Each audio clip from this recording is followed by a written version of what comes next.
politique dans le cadre du matériel électoral, notamment les bulletins de vote et les bulletins de campagne. La seconde audience vendredi va concerner le recours introduit du côté du Conseil constitutionnel par le candidat Akere Mouna du parti Univers, qui porte sur l'invalidation de la candidature du président Paul Biya pour inéligibilité. Il cite des dispositions du code électoral qui devraient, selon Akere Mouna, mettre hors de course le candidat Paul Biya. Le recours a été jugé recevable par le Conseil constitutionnel. L'audience est donc programmée pour vendredi prochain. On dira un mot là-dessus en mise en bouche de ce programme qui s'arrêtera, et on l'a annoncé hier, dans le cadre de la suite du débat sur la coalition de l'opposition.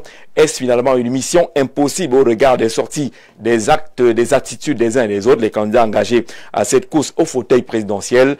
Est-ce que la coalition se construit ou alors elle est en train de se déliter au fur et à mesure qu'on s'approche de cette élection présidentielle? On va accueillir nos invités qui commencent déjà à s'installer dans quelques instants, le temps de redécouvrir et de vous proposer à nouveau ce communiqué venant du ministère de la fonction publique et de la réforme administrative. Le ministre de la fonction publique et de la réforme administrative porte à la connaissance de l'opinion publique nationale ainsi qu'à l'ensemble des usagers du service public que c'est des informations abondamment reprises dans divers réseaux sociaux suite à leur publication depuis le 19 août 2025 par M. Boris Bertol dans sa page Facebook, font état d'une prétendue panne généralisée depuis 2 mois de l'application informatique de gestion logique des effectifs et de la solde Aigle. Le ministre tient à préciser avec la plus grande assurance que ces allégations sont totalement infondées et mensongères. En effet, depuis sa mise en production, dit le communiqué en janvier 2025,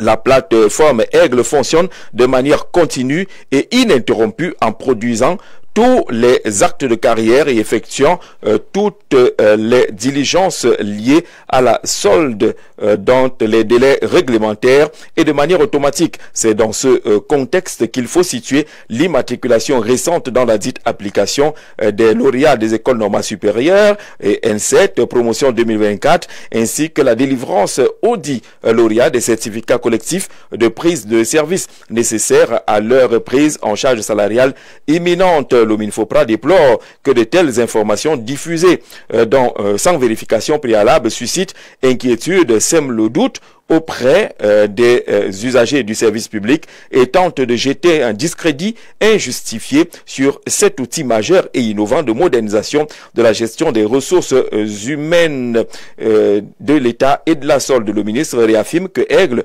constitue aujourd'hui une véritable fierté nationale qui permet une gestion plus transparente, rapide et plus efficace des personnels de l'État, une meilleure maîtrise des effectifs, une optimisation du traitement de la masse salariale. En conséquence, le MIFOPRA rassure l'ensemble des usagers du service public et l'opinion nationale que Aigle est pleinement opérationnel et continuera de fonctionner avec la fiabilité et la performance qui l'ont toujours caractérisé dès sa mise en service effective. C'est signé le ministre Joseph Lé, le ministre de la fonction publique et de la réforme administrative. Accueillons monsieur le deuxième vice-président national du Social Democratic Front, Louis-Marie Cacdeux, qu'on accueille avec beaucoup de plaisir ce soir. Monsieur le Président, bonsoir et bienvenue. Bonsoir Jean-Jacques, bonsoir tous nos téléspectateurs et surtout bonsoir aux électeurs. Aux électeurs. Le quotidien des leaders, des porteurs des partis politiques qui ont naturellement des candidatures à ces élections présidentielles semble avoir changé. Vous êtes un peu bousculé maintenant, il faut être tout le temps sur le terrain. Très bousculé, très vigilant, parce que vous savez que l'heure est au travail et que c'est la dernière ligne droite. Et donc, nous mobilisons l'équipe sur l'ensemble du territoire national et ce n'est pas toujours très facile. D'accord, on imagine tout cela. Accueillons Silas Soumb, il est le président national du PRP, c'est une formation politique. Monsieur le Président, bonsoir et bienvenue. Bonsoir, monsieur Jean-Jacques Zé, merci de m'avoir invité. Votre posture, c'est laquelle puisque vous n'êtes pas candidat, vous êtes observateur, vous êtes acteur direct ou indirect? D'abord, il faut noter que la politique est le choix du préférable et du détestable. Je suis acteur direct parce que j'ai soutenu le processus du président Biya. vous soutenez le processus ou bien vous soutenez la candidature du président Biya? Je soutiens la candidature, le processus, le programme politique, la détermination, l'engagement, la volonté du président Biya. D'abord, il est le candidat des jeunes, il est le candidat de la jeunesse que je suis, il est le candidat des femmes, il est le candidat des hommes. D'abord, c'est le seul homme qui puisse réunir le peuple camerounais tout entier. Pour dire en un mot, il est le candidat. Il est le candidat. Sauf Silas, bonsoir et bienvenue. Accueillons également, il n'était pas annoncé, Parfait Onguéné. On vous dit merci d'être arrivé au pied levé, pratiquement. Florence Dikoumé, votre camarade du RDPC, a eu un empêchement. Et vous êtes là pour dire que le parti fonctionne en relais. Finalement, il n'y a pas de vide, comme on dit à l'antenne. Bonsoir et bienvenue. Bonsoir Jean-Jacques, c'est un honneur pour moi de partager ce plateau avec les co-panélistes. Je profite d'ailleurs de l'occasion pour saluer la délégation, la forte délégation impressionnante qu'a conduit le vice-premier ministre, le secrétaire général du comité central, M. Jean Kouete, du côté de l'Ouest à Mbouda aujourd'hui, pour l'inauguration de la maison du parti, ce qui témoigne tout à fait de la vitalité stratégique du fonctionnement du RDPC qui est sur le terrain. Et nous pensons être, comme à l'accoutumée, à la hauteur des attentes du peuple camerounais sous la conduite éclairée du président Paul Biya en ces temps de pré-campagne électorale. Nous avons opté pour dire la vérité aux Camerounais, nous avons opté pour faire corps avec le peuple camerounais dans ses attentes, mais également dans ses frustrations. Il faut le rappeler et nous pensons qu'un bon projet de société, celui que porte le président Paul Biya, est celui qui part de la base vers le sommet, c'est-à-dire que le président a pris sur lui cette fois-ci de faire porter sa candidature par le peuple camerounais à travers les aspirations légitimes de ce peuple-là. Et il a mis un point d'orgue sur la jeunesse et les femmes. C'est-à-dire qu'il est le président de la transition générationnelle, il est le président des jeunes et il est celui qui présente plus d'éléments de maturité et plus d'éléments de crédibilité et de garantie pour un Cameroun plus fort, pour un Cameroun plus installé sur la scène internationale, pour un Cameroun plus apte à répondre aux problèmes d'aujourd'hui et de demain. Un Cameroun qui est fortement entré dans la logique, dans les péripéties contemporaines que nous voyons aujourd'hui avec les bouleversements sur la scène internationale où la région de l'Afrique tente aujourd'hui d'avoir une bonne position sur l'échiquier international. Et je pense que le président Paul Biya porte très bien ce flambeau-là, il porte très bien ce projet-là pour l'Afrique. Aujourd'hui, il n'est plus seulement le seul président il est en campagne électorale. Il est déjà en campagne électorale. Le seul président au Cameroun, mais c'est des cas. Vous aurez tout le temps, hein? C'est l'espoir. Vous aurez tout le temps. De tout un continent. D'accord. Et je salue enfin. C'est les salutations. Ah oui, le président Paul Biya, et de lui dire encore une fois merci d'avoir accepté d'être le candidat et d'avoir accepté de positionner le prochain septennat avec la jeunesse et les femmes. Donc, sauf qu'on parlera tout à l'heure de ce recours qui a été introduit par Akeremouna au Conseil constitutionnel. Le recours a été jugé recevable et on suivra ce qui sera dit au cours de cette audience, mais on plantera le décor tout à l'heure. Et parmi les recours qui ont été introduits, il y a des recours en contestation des couleurs, des sigles même de certains partis politiques. La relation avec Parfait Zambo, on va proposer un cliché de ces bulletins de vote qui font problème et qui sont contestés. On a là deux bulletins de vote, monsieur le président, le PURS et le SDF. Alors, lorsqu'on observe directement ces bulletins de vote, on a quand même l'impression qu'il faut revoir tout cela. C'est ça, monsieur le président? Oui, surtout qu'il y a le candidat du PURS qui a changé son bulletin à Sopeka au moment de valider. On va maintenir ça à l'antenne pour que les téléspectateurs. Au moment de valider les bulletins. Et donc, quand nous arrivons à Sopeka pour valider l'impression de nos bulletins, on découvre ça, on ne peut pas valider. Parce que, comme vous voyez, à tout point de vue, c'est difficile. Hein. Ça sème une confusion. Question à semer confusion. Et l'article 131 du Code électoral est clair sur ce point-là. Si vous pouvez juste lire l'article 131 alinéa 2, il est clairement dit que en cas de recours concernant la couleur, le sigle, le symbole adopté par un candidat, le Conseil constitutionnel attribue par priorité à chaque candidat sa couleur, sa cible, son sigle, son symbole traditionnel, par ordre d'ancienneté du parti qu'il a investi. dans les autres cas, suivant la date de dépôt de la candidature, le récépissé de dépôt faisant foi. Et donc, nous avons déposé notre échantillon avant le PUR. Si on ne s'en tient qu'à ça, le parti existe depuis 92, c'est le même. Les plus anciens. Les mêmes symboles que nous utilisons.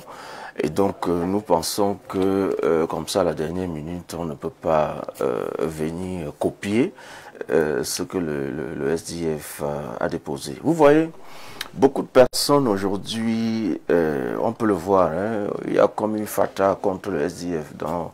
Vous pensez que c'est un tacle pas derrière, c'est un anti-jeu? Oui, beaucoup de personnes aujourd'hui disent que le SDF est mort. Disons ça comme ça. Oui. Et donc, les gens ne reconnaissent pas le travail que nous avons abattu depuis que la nouvelle équipe est là, donc depuis le congrès de novembre 2023. Nous avons réimplanté le parti sur l'ensemble du territoire national. Nous avons fait le boulot que les gens n'ont pas fait et aujourd'hui les gens veulent récolter, ce qui est difficilement acceptable. Nous allons à une libre compétition et dans une compétition il y a des règles. Les bulletins de vote, Monsieur le Président Soum Silas, l'aspect visuel, l'aspect physique, c'est important dans un processus électoral. Lorsque vous regardez par exemple les deux clichés qu'on a présentés qui font problème, c'est important que le Conseil puisse trancher là-dessus pour éviter la confusion.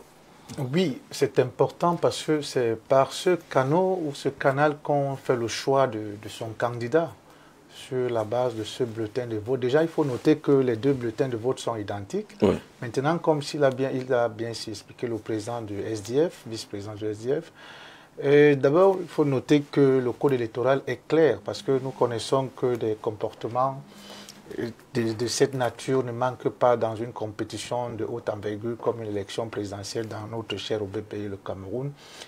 Maintenant, il faut juste tenir compte de ce que le législateur a prévu pour l'arbitrage de ce désagrément face à ces deux protagonistes. Donc moi, je pense que... D'accord. Et l'article 131, alinéa 2, est clair là-dessus. En cas de recours concernant la couleur, le sigle ou le symbole adopté par un candidat, le Conseil constitutionnel attribue par priorité à chaque candidat sa couleur, son sigle ou son symbole traditionnel par ordre d'ancienneté du parti qu'il a investi et dans les autres cas, suivant la date de dépôt de la candidature, le récépissé de dépôt faisant foi. Là, on est parfait, on est dans la stricte application de la loi et le recours introduit par le parti politique est fondé relativement aux dispositions de la loi.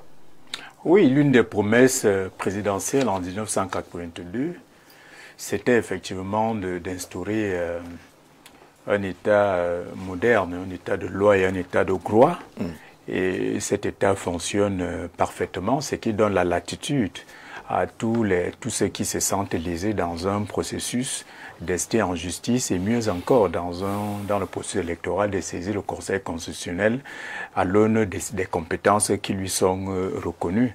Et à observer de près, je pense que les différents acteurs sont mieux placés pour observer la difficulté que l'électorat... Ils doivent le comprendre eux-mêmes, ces acteurs-là, d'abord. Ils doivent le comprendre eux-mêmes, la difficulté que l'électorat aura à pouvoir faire la distinction entre les couleurs des bulletins de vote. Mais sauf que une élection présidentielle, ça va un peu bien au-delà des simples couleurs. Encore que, de mon regard, j'observe bien qu'il y a une différence. Vous savez que dans nos communautés reculées, il suffit de dire que ça c'est la feuille de manioc, ici c'est le ciel, le tour est joué. Mais quand on a deux bulletins rouges, cet électorat qui n'est pas forcément cultivé comme vous peut avoir des problèmes. Ah non, vous avez les photos qui sont parfaites. Maintenez pour qu'on ait le descriptif exact. Oui, moi je vois la différence, hein, c'est-à-dire qu'il y a un rouge vif et un rouge clair. C'est-à-dire que vraiment la différence, et je vois effectivement que M. Jusso aussi a de la peine à ressembler à M. Matomba. Ce sont leurs visages qui sont là. Alors je pense que le problème de fond n'est pas au niveau des couleurs. Hein. Le problème de fond est au niveau des projets de société. Parfait. De l'idéologie, de ce que ces candidats proposent. On n'est pas encore à l'idéologie. On est sur les couleurs. Ça commence, mais c'est ce qu'on retrouve sur la table. Le bulletin de vote n'est que la matérialisation d'un ensemble d'éléments qui constituent, qui peuvent orienter le choix d'un candidat. Le votant, il y aura 12 bulletins de vote alliés.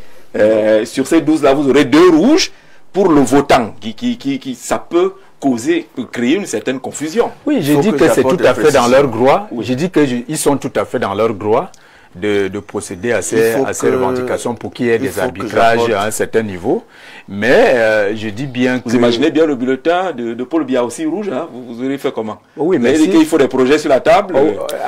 Mais bien sûr, vous savez, on ne nourrit pas la poule au jour du marché. D'accord. Il faut avoir des précisions. Peut-être que le représentant du RDPC est encore très jeune pour comprendre qu'en 1992, les couleurs du SDF, c'est blanc. Oui. Et c'est le RDPC qui, cette fois-là, nous fait abandonner le blanc. Parce que aujourd'hui, le RDPC prend le blanc comme si c'était leur couleur. C'est pas vrai.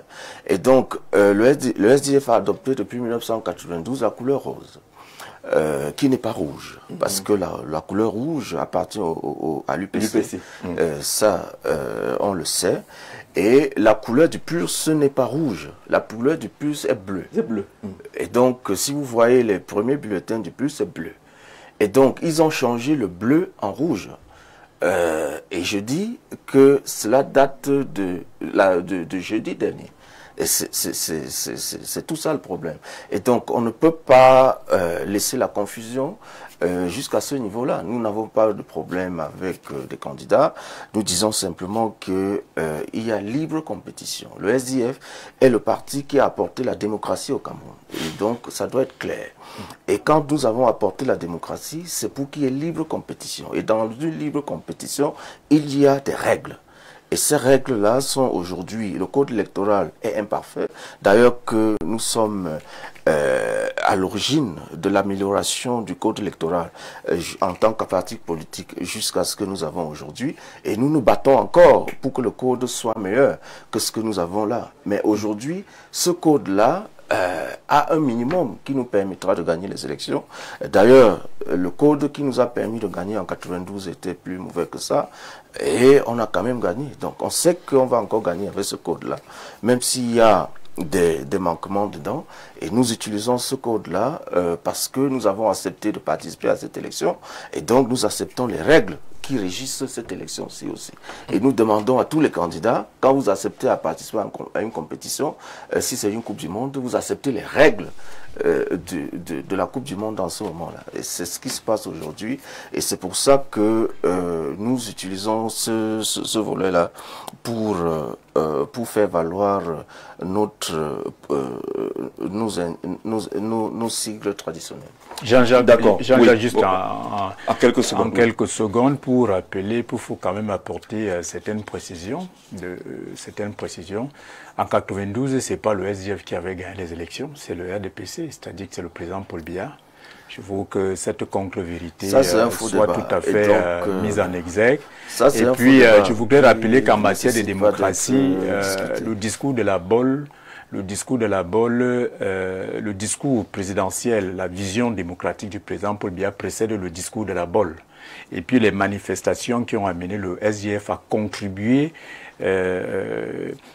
à l'avènement du multipartisme, parce qu'il ne faut pas confondre le multipartisme à la démocratie. Le retour au multipartisme, c'est-à-dire que est également antérieur, ou alors ultérieur, je veux dire plutôt, aux dispositions prises déjà en interne par le président national du RDPC pour instaurer la compétition interne en matière de dévolution du pouvoir au sein même de notre parti. Cela commence en 87. Vous revendiquez quoi, la paternité du retour au multipartisme, en 87, nous ne revendiquons pas seulement... dit avoir amené la démocratie, vous dites que ce n'est pas vrai, ce n'est pas le débat aujourd'hui. Bon, ce n'est pas le débat, mais je voudrais quand même, je voulais frapper de vacuité ce qu'il a dit. Je ne pouvais pas faire litière de cette déclaration. Elle est une déclaration qui relève de la provocation électorale, tout simplement. Il faut éviter ça pour que les téléspectateurs ne tombent pas dans l'escarcelle de ces contre-vérités.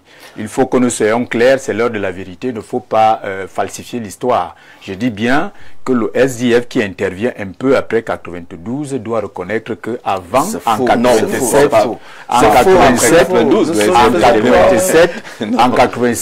il y avait déjà une compétition interne au sein du RDPC.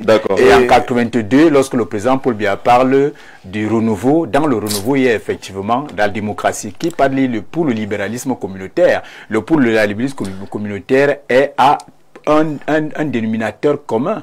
C'est-à-dire que lorsque vous faites la lecture... Alors, si vous voulez, vous pouvez aller un peu plus loin pour qu'on sorte là. Voilà. Si vous voulez, pour aller plus loin, la devise de votre parti, c'est Unité, Progrès, Démocratie. Donc, il y avait la démocratie en 1985. Aussi longtemps qu'on va donner la parole à un communicant qui, moi, je ne viens pas m'asseoir pour parler à un communicant. Justement, on va sortir de aussi longtemps, on ne va pas changer l'histoire. La situation politique du Cameroun, ça ne dépend pas de votre avis. En 1990, et le 26 mai, il ne faut pas insulter la mémoire des gens au Cameroun. 6 personnes sont mortes pour qu'il y ait multipartisme au Cameroun. Donc vous ne pouvez pas vous amuser à dire n'importe quoi parce qu'on supporte un candidat. 6 personnes sont mortes et ces gens-là sont inscrits dans l'histoire du Cameroun. Vous ne pouvez pas vous amusez pas, d'accord, on a compris. Vous allez créer des tensions alors que votre parti ne veut pas aller dans cette direction-là. Je connais mieux les responsables de votre parti que vous. Le Barry est parfait. On va poursuivre notre émission. Donc, en attendant, ne soyez pas condescendants. J'ai de la peine. Vous êtes vice-président du SDF, je suis conseiller régional au sein du RDPC. Pas mon niveau. Parfait, merci. Votre parti ne va pas dans ce président. Vos présidents, merci. Vous n'êtes pas un élu. 6 personnes. Vous n'êtes pas un élu. Qui sont décédées. Merci pour l'histoire. Merci pour l'histoire. Arrêtez cette condescendance de niveau et d'histoire. D'accord. Vous ne la connaissez pas mieux que nous autres. Vous avez tous été les acteurs. J'ai de la peine. Et c'est pour ça, je dois vous dire. Monsieur le Président, mettez de l'ordre. Sortons de cette... Voilà, justement. Parce que dès de l'ordre, c'est m'écouter. S'il vous plaît. Permettez que je mette de l'ordre. Permettez que je l'exprime. Parfait. Permettez que je m'exprime. Et puis vous allez mettre de l'ordre. Permettez que je m'exprime. J'ai accepté votre invitation. Allons-y, 30 secondes. Et j'ai accepté votre invitation. Jamais j'accepte pas parce qu'il faut des gens du même rang que moi. Et les gens du même rang que moi ne vont pas dévier autant que ça. Monsieur le Président. Donc on ne vient pas sur un plateau pour faire le négationnisme. Et arrêtons ça. C'est pas parce que nous sommes dans le cadre d'une élection présidentielle qu'on tombe dans le négationnisme. On connaît l'histoire de ce pays. Et donc, tenons-nous à ça. D'accord. Chacun va présenter Monsieur le Président. Et ses Alors à ce qui est utile aujourd'hui. Alors à ce qui est utile aujourd'hui, nous sommes à la présidentielle. Je ne suis pas sûr que les électeurs vont vous demander qui est venu à la démocratie, qui n'est pas venu avec. On va vous demander ce que vous proposez pour que le Cameroun avance et que les conditions de vie des citoyens s'améliorent. Et sur ce chemin de l'élection présidentielle, il y a ces audiences qui sont organisées du côté du Conseil constitutionnel. Le premier sujet, on l'a vu. On remercie ceux des téléspectateurs qui nous envoient des messages et qui disent par exemple que les 2 bulletins de vote qu'on a aperçus tout à l'heure montrent clairement la coalition entre le SDF et le PURS. Le président va réagir là-dessus lorsqu'on va parler de coalition. Alors, ce second recours introduit par Maître Akere Mouna qui appelle l'invalidation de la candidature du président Biya que vous soutenez, se fondant sur l'article 118 du Code électoral. Le recours est jugé recevable par le Conseil constitutionnel. Soumsilas, votre regard sur ce recours? Oui, le regard, il est simple. D'abord, il faut noter que c'est de la distraction politique que M. Akere Mouna vient... C'est la distraction? Oui, bien sûr, c'est de la distraction politique que M. Akere Mouna vient mettre sur la scène publique. D'abord, lorsqu'on n'a pas un programme politique, on s'appuie sur les inutilités que moi je considère. Mais M. Jean-Jacques, je vais vous le dire très clairement et très simplement. Vous le savez comme moi, le Cameroun, notre pays, traverse une crise profonde. Mais en période de grand danger, on ne peut pas se payer le luxe de l'inexpérience et de la naïveté. Donc M. Akere Mouna n'a pas l'expérience des affaires de l'État, très au sommet. N'a pas un projet de société pour les Camerounais, a un projet de distraction pour les Camerounais et mettre en cause la candidature du président Biya. C'est une distraction, c'est de la manipulation mentale pour M. Akere Mouna. Laissez-moi vous dire que ces Camerounais que nous avons considérés à une certaine époque font la honte de l'humanité. Lorsqu'un monsieur comme celui-là est de présenter aux Camerounais l'amélioration des conditions de vie, l'amélioration des qualités des services publics, le renouvellement des réseaux routiers, ils viennent nous présenter la candidature du président Biya. Ce n'est pas un programme politique qu'ils arrêtent ça. D'abord, le peuple... Non, mais écoutez, une élection...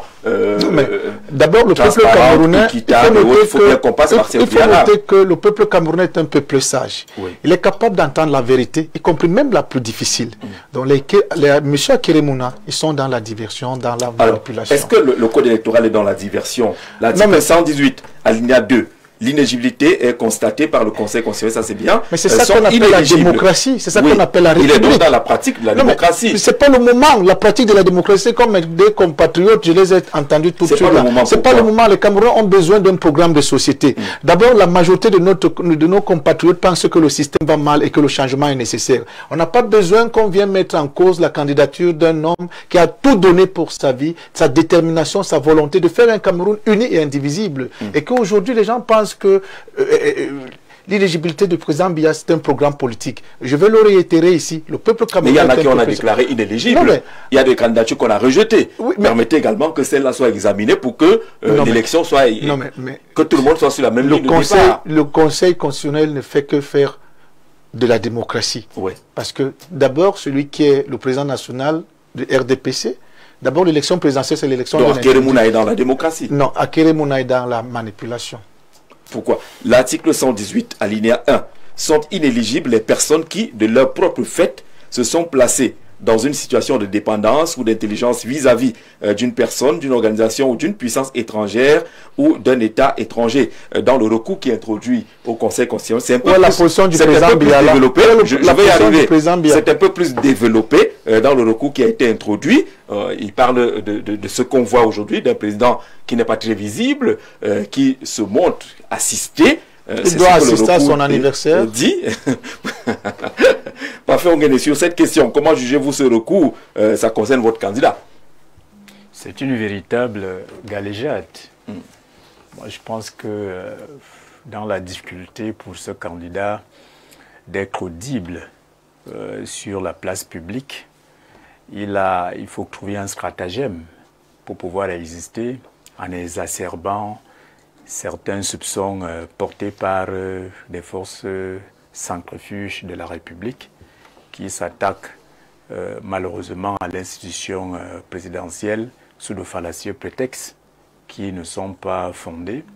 Moi, je pense que c'est du captatio benevolentia, c'est-à-dire que nous sommes là en plein précipitation pour essayer, pour tenter d'exister dans cet environnement électoral très compétitif. Vous savez, quand le président Paul Biya est candidat, ça rend la compétition beaucoup plus rude, beaucoup plus difficile. Vous pensez? Donc quelqu'un d'autre ne peut pas rendre la compétition plus rude, plus difficile? Non, vous parlez quand même... Maurice Kamto, par exemple, n'aurait pas rendu cette compétition plus rude, plus difficile? Encore, a-t-il disparu des projets de l'opposition? On l'entend parler de lui dans des projets de coalition, et ainsi de suite. Ça veut dire que son nombre plane toujours dans cette affaire-là. Donc votre argument, c'est qu'avec Paul Biya, la compétition devient plus rude, la compétition devient plus rude, plus difficile, et les réalités deviennent beaucoup plus sérieuses. Il faut porter à la Grèce des Camerounais un projet de société sérieux, réaliste, praticable, pragmatique, ce qui est très difficile aujourd'hui pour une certaine opposition. Alors je peux comprendre sa démarche qui relève pour moi d'un stratagème, mais qui ne peut pas passer parce qu'on ne va pas réussir à distraire les Camerounais qui aujourd'hui attendent des projets de société, bilan après bilan, chacun dans son compartiment, dans ce qu'il a fait. Alors qui défendra le bilan du RDPC? Parce qu'Akeremouna estime que le candidat du RDPC, on ne le voit pas. C'est par procuration aussi qu'on va défendre le bilan du RDPC? Oui, mais M. Akeremouna n'a pas d'élu. On ne parle pas d'élection. Oui, mais je dis bien un candidat à l'élection présidentielle, c'est un homme qui va à la rencontre de son peuple. Comme Akeremouna. Et cet homme est une fédération de force. Une fédération de force parce qu'il faut d'abord incarner ce qu'on appelle la légitimité nationale. Il faut incarner, vous savez, dans d'autres pays, on demande des parrainages pour pouvoir postuler, même si on est investi par un parti, on demande un certain nombre de parrainages populaires. Comme pour vous dire, pleinement candidat. Comme pour vous dire que le président Paul Biya aujourd'hui est une fédération de forces et dans ces forces, il y a des élus locaux. Il y a des élus, il y a des députés, il y a également des membres du gouvernement et il y a d'autres acteurs qui portent effectivement le débat sur la politique et la vision du président Paul Biya. Alors c'est l'avantage qu'il a d'avoir déjà fait 43 ans, 42 ans à la tête de l'État du Cameroun, d'avoir un parti, le premier parti qui a plus d'élus dans le pays. C'est-à-dire que c'est un atout qu'il compte valoriser et qu'il valorise déjà. Vous savez, quand c'est le RDPC qui l'a investi, ça veut dire que c'est le RDPC qui doit s'impliquer dans cette campagne. Dans le rendez-vous que vous avez défini d'un homme et du peuple, dans homme concernant Biya, il n'est pas concerné. C'est les élus qui vont être cet homme-là. Mais non, je vous ai dit que le président Biya est une fédération de forces. Oui. Ces forces qui sont reparties dans ses élus, dans les membres du gouvernement, dans l'ensemble des acteurs dotés d'expérience, dotés d'une vision d'État. Et je vous dis que la défense à la fois de son bilan, mais également de sa vision politique, ne peut pas seulement être portée par lui. Moi, je comprends que le président, le candidat Akeremouna, exige de le faire lui-même parce qu'il n'a pas d'élus, il n'a pas de membres du gouvernement, il n'a pas d'hommes d'expérience autour de lui. Alors il doit le faire lui-même. Ce qui fait la différence justement entre ces candidats et le président Paul Biya, c'est que le président Paul Biya est à la tête d'un groupe d'individus dotés d'expérience. Il n'est pas obligé d'être devant lui-même. Il n'est pas obligé d'être devant lui-même. Ça vous arrangerait si vous êtes de l'autre côté de voir un candidat à l'élection présidentielle, en fait, de ne pas le voir et de rencontrer des gens qui vous disent que il a dit que qu'il va faire. Mais pas quelqu'un qui dit que je vais faire, je conduis le Cameroun, mais on vient vous dire qu'il a dit qu'il va conduire le Cameroun. Est-ce que ça passe? Non, mais il y a un précédent. Le précédent confirme effectivement que le président Biya fait ce qu'il dit et il dit ce qu'il fait.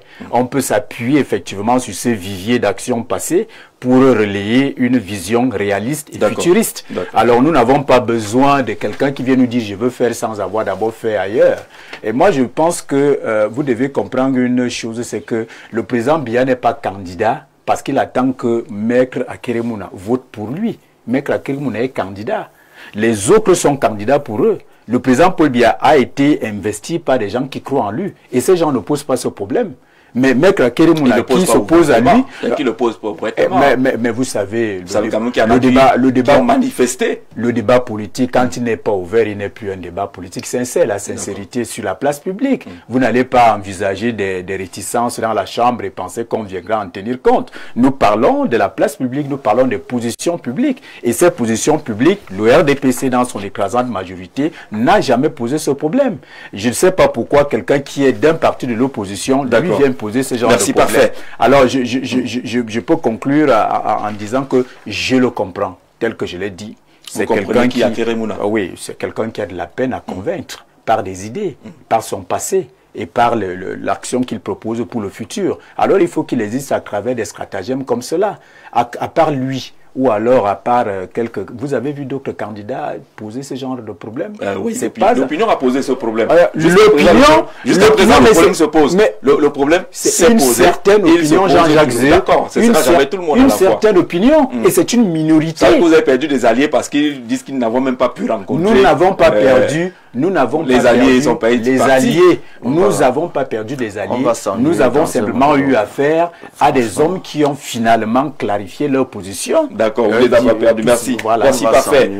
Non, vous n'allez pas vous ennuyer, Lumari. Sur ce débat, le recours d'Akeremouna, quel est le regard? Oui, je regrette que face à quelqu'un qui pose des arguments de droit, il y ait des agitations, tout sauf des arguments, de contre-arguments de droit. La loi est claire. Et Akeremouna met sur la table un pan de la loi. Quelqu'un a dit que son candidat défendait l'état de droit, mais il faut le dire jusqu'au bout. La loi dit, le code électoral dit que si un candidat est dans une situation de dépendance, ce candidat doit être éliminé, c'est clair. Et Akeremouna prouve la dépendance de Paul Biya. Il n'a pas encore prouvé. J'ai vu, il va le faire vendredi. Voilà. Mais dans son recours, quels sont les arguments qu'il va produire? Il a produit des arguments. Si vous n'avez pas lu son recours, nous avons lu son recours, mais il faut qu'il le prouve devant la justice compétente. En face, c'est pour ça encore que j'ai parlé du niveau de représentants sur ce plateau. Moi, j'ai lu... Ne soyez pas condescendant. Allez-y à vos arguments. Parce que si vous continuez votre condescendance, je vais vous manquer de respect. Il vous a pas prononcé. Alors voilà. Permettez que je ne sois pas condescendant. Parfait. Parfait. Je vous ai dit, je suis un élu. C'est moi qui ai de la peine à parler avec qui n'a pas un mandat. Je suis un élu. Vous ne l'êtes pas. Faites que attention. On n'a rien à faire. Vous avez été vice-président dans la chers représentants des partis politiques. Vous pensez que vous êtes élu. Moi, je suis un élu. Parfait. Faites attention. Arrêtez vos condescendants. Parfait, s'il vous plaît. On va respecter les vraiment arrêtez vos condescendants. Nous sommes... S'il vous plaît, respectez également nos prises de parole, s'il vous plaît. Vous comprenez pourquoi, voilà, allez-y, vous comprenez répondez aux questions sans peine à avoir certains types de personnes en face. J'ai dit que dans le RDPC, les gens ont apporté des arguments de droit. Oui, je me serais attendu à ce qu'un représentant du RDPC dise la position officielle de son parti. Alors, voilà pourquoi est-ce que certains... Voilà le truc. Il y a des arguments de droit qu'il faut mettre sur la table. C'est quoi la dépendance? C'est ça le débat. Il ne s'agit pas de venir ici insulter un candidat qui a le droit en démocratie de constater qu'il ne voit pas son adversaire. On est d'accord. En face, on ne voit que les photos, les statuts et puis les hautes instructions. L'individu qui s'est porté candidat, c'est qui? On est quand même dans un pays. Il faut qu'il se présente. Il faut qu'il montre sa face. Est-ce qu'il a déjà fait un tour du Cameroun? Où est-ce qu'il a déjà été? Est-ce qu'il vit au Cameroun? Est-ce qu'il a respecté les conditions contenues dans la loi qui l'oblige à vivre au Cameroun? C'est de tout ça qu'il est question. Et donc, Akeremouna est sur la dépendance. Moi, j'ai vu en face des gens présenter des arguments pour dire que l'esprit de la loi dit autre chose que ce que Akeremouna met sur la table. Et c'est peut-être ça qui va se discuter. Élevons le débat. Et sortons des histoires de sous-quartier.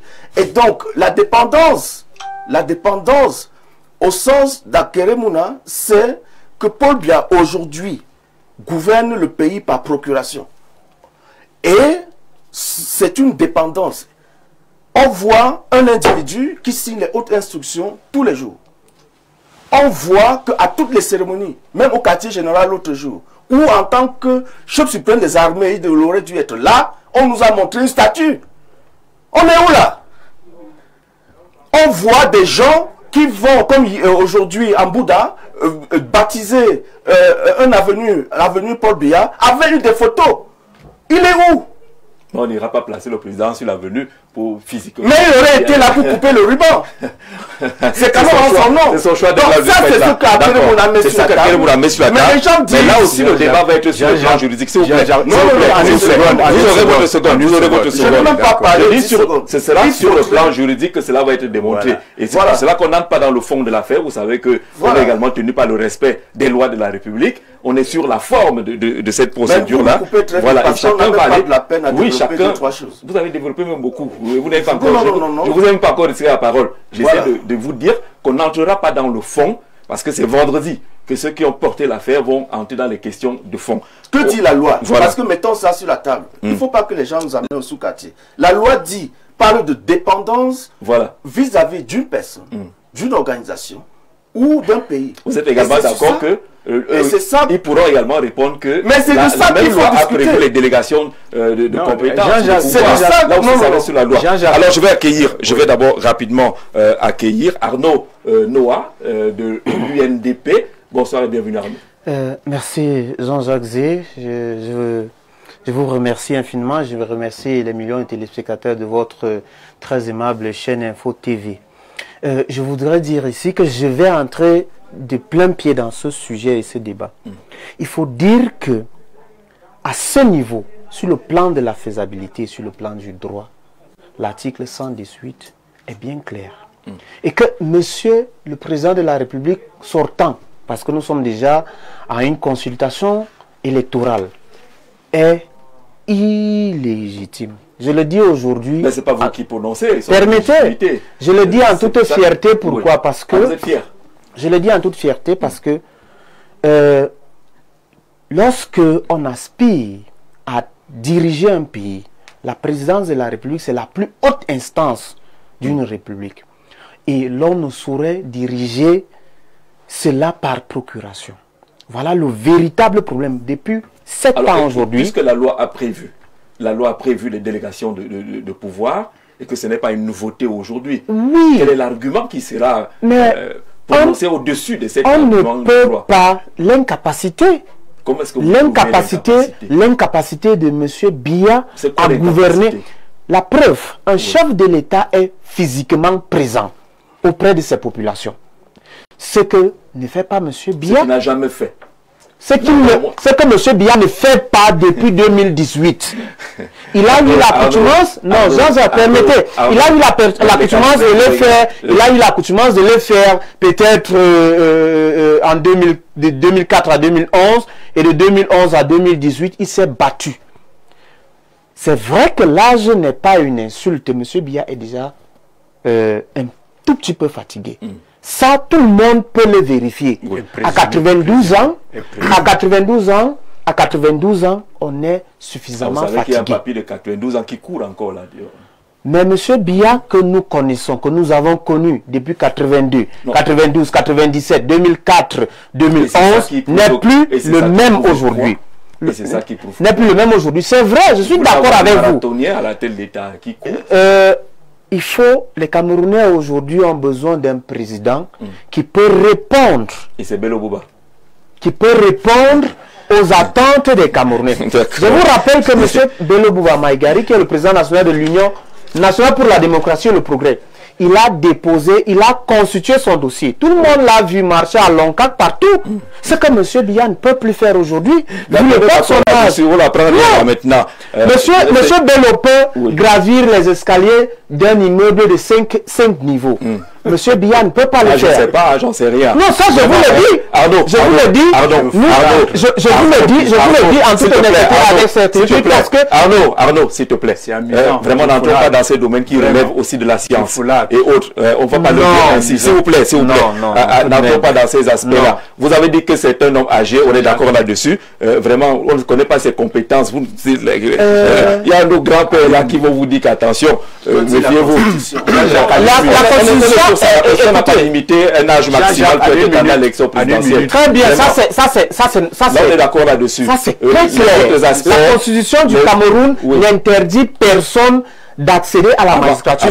Mais maintenant, il y a l'article 118 du Code électoral qui stipule que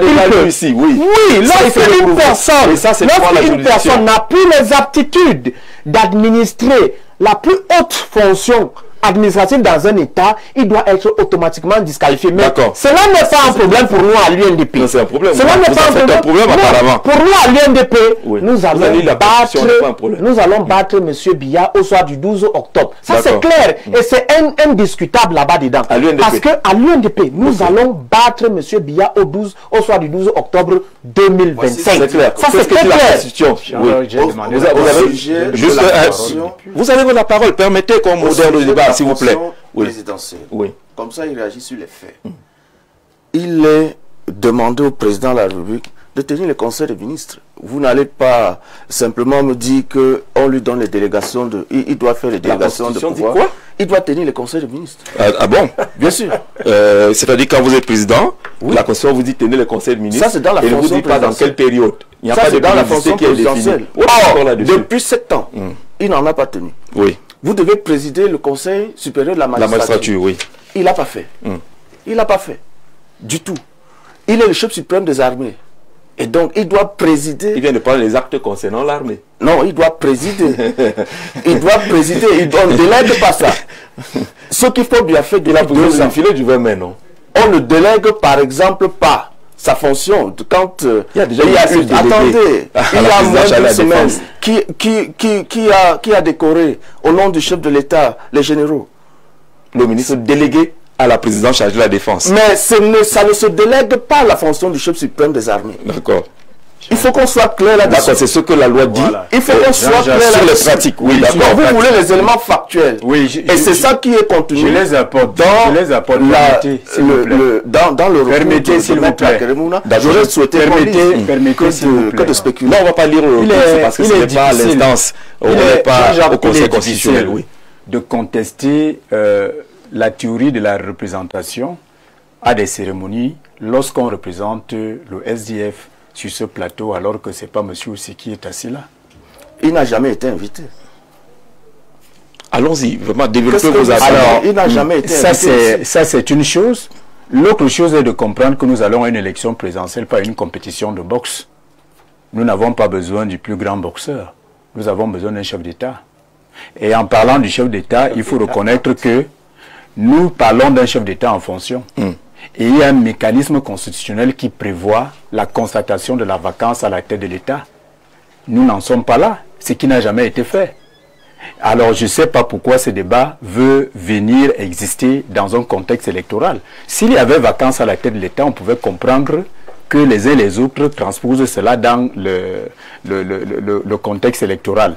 Mais il n'y a pas de vacances à l'État parce que ni le Sénat, ni le président de l'Assemblée nationale, encore moins le président du Conseil constitutionnel, n'a parlé de vacances à la tête de l'État. Alors nous sommes complètement hors sujet s'il faut évoquer ce genre de sujet.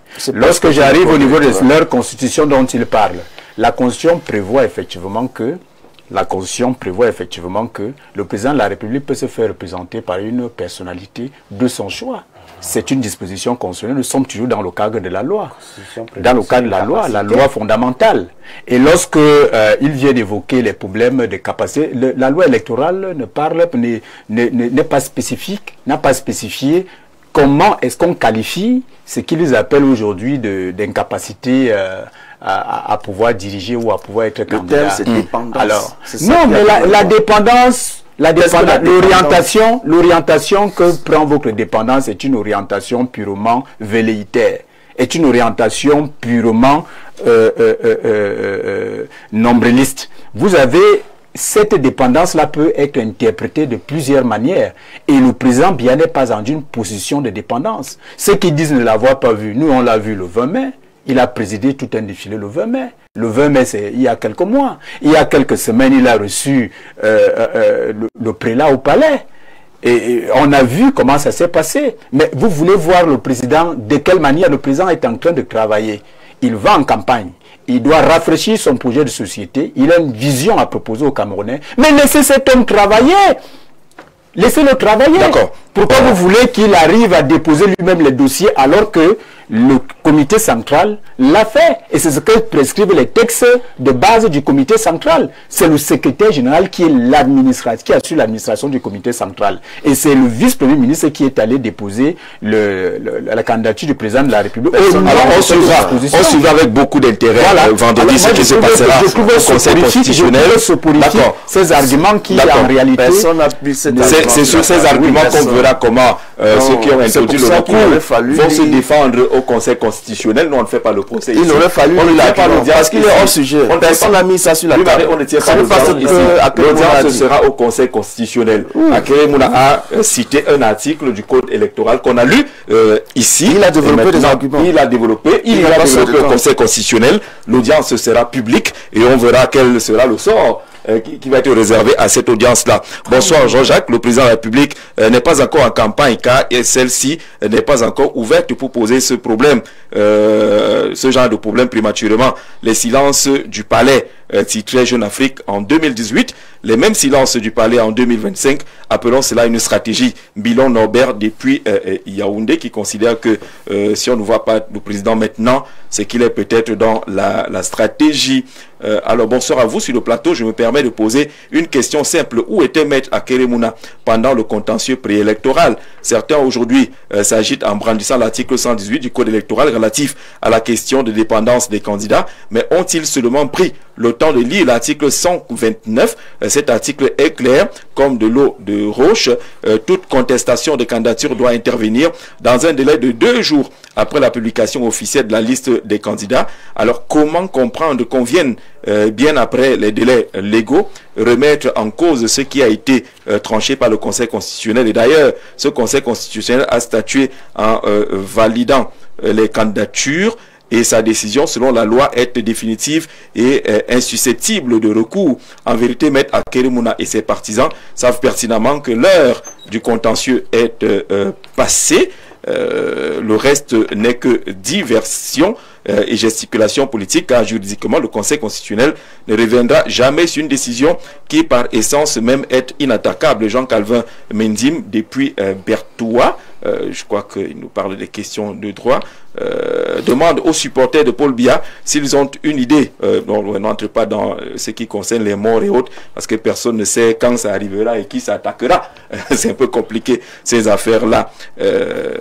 On doit lire un ou deux autres messages avant de passer à autre chose. Mais est-ce que vous avez lu jusqu'à présent Je vous ai dit on n'allait pas lire le recours ici. Je vous dis les réactions là, parce que le Conseil constitutionnel a jugé recevable.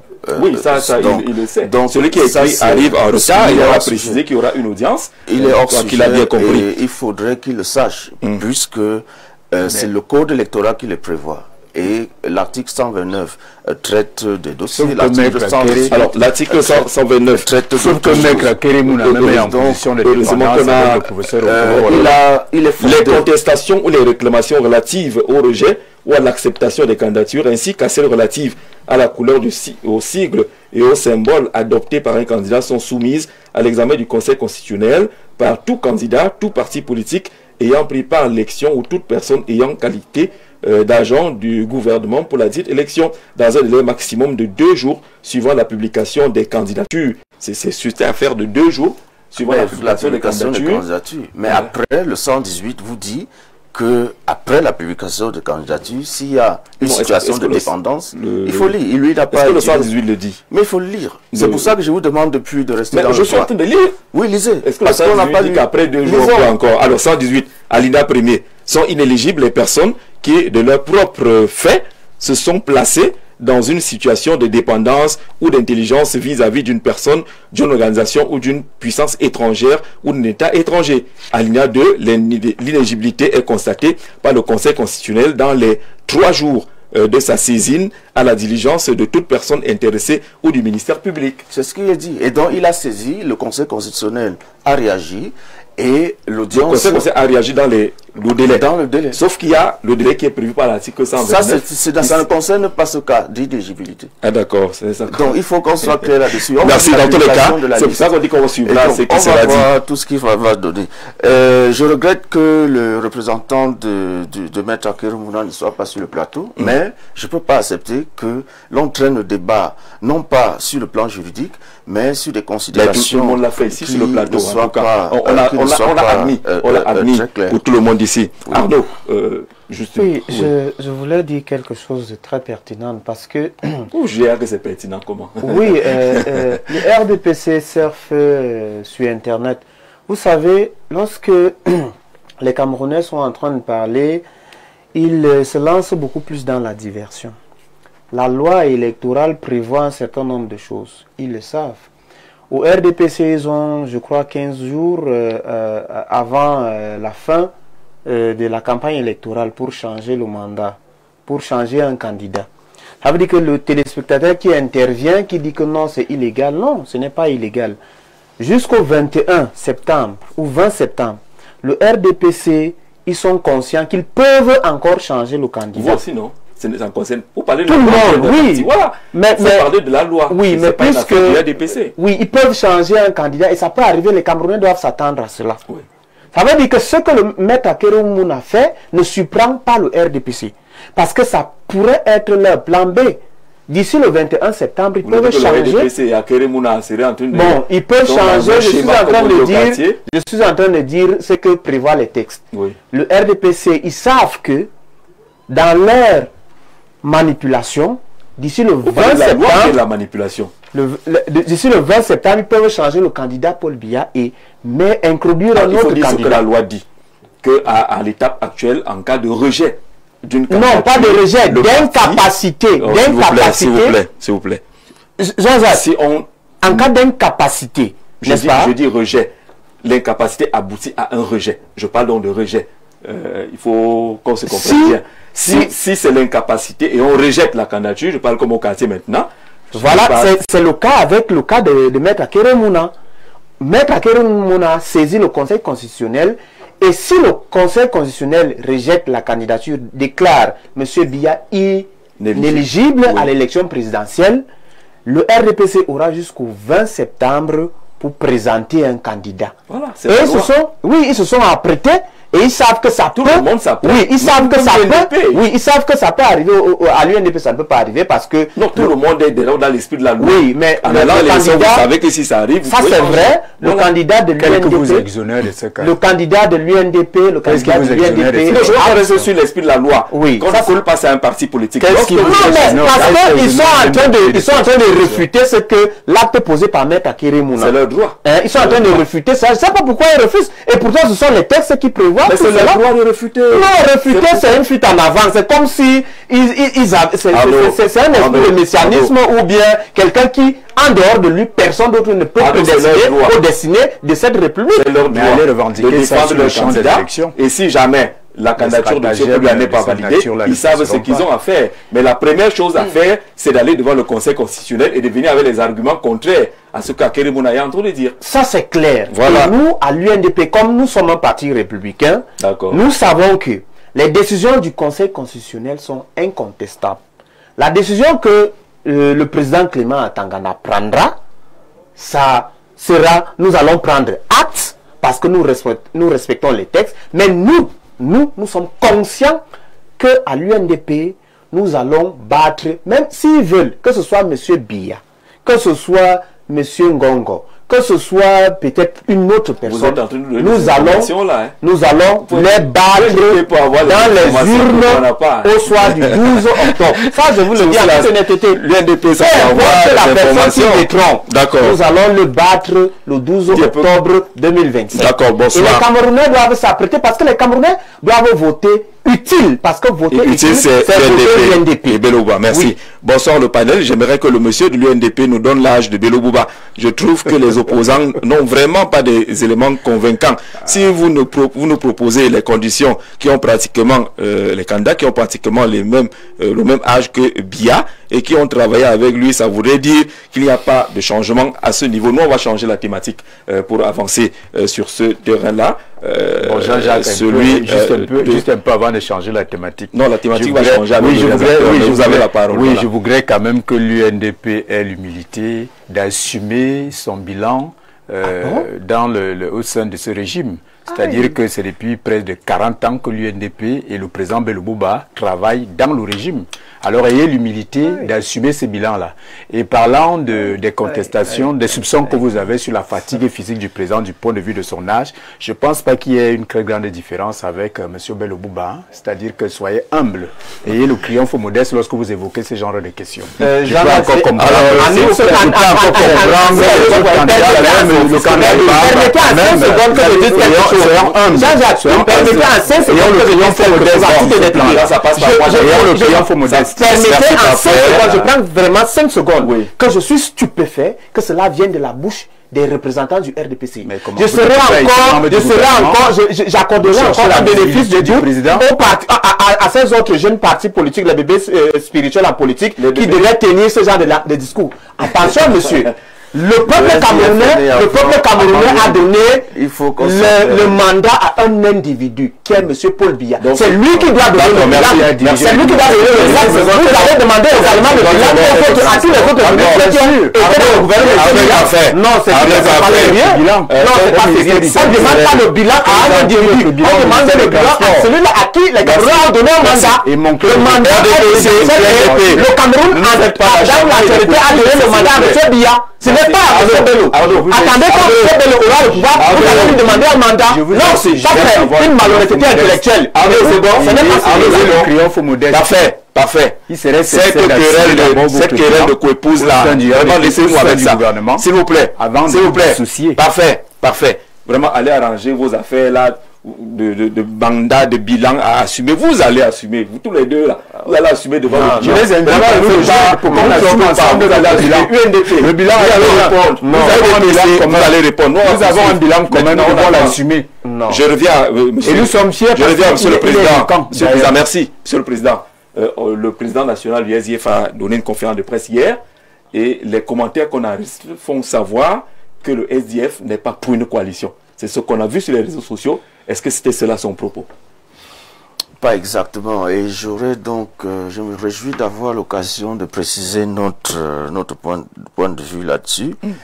Et à chaque fois aussi, j'ai l'obligation de restituer l'histoire.